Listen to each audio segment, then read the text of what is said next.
और अगर दोनों यानी माँ बाप आपस की रजामंदी और सलाह से बच्चे का दूध छुड़ाना चाहें तो उन पर कुछ गुनाह नहीं।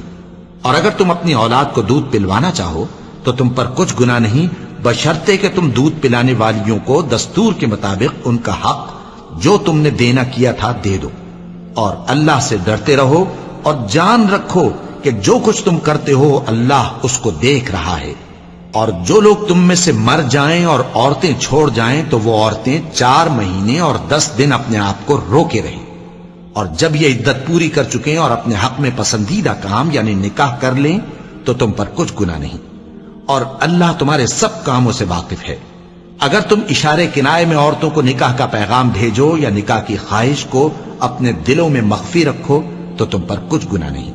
अल्लाह को मालूम है कि तुम उनसे निकाह का जिक्र करोगे, मगर अय्याम इद्दत में इसके सिवा के दस्तूर के मुताबिक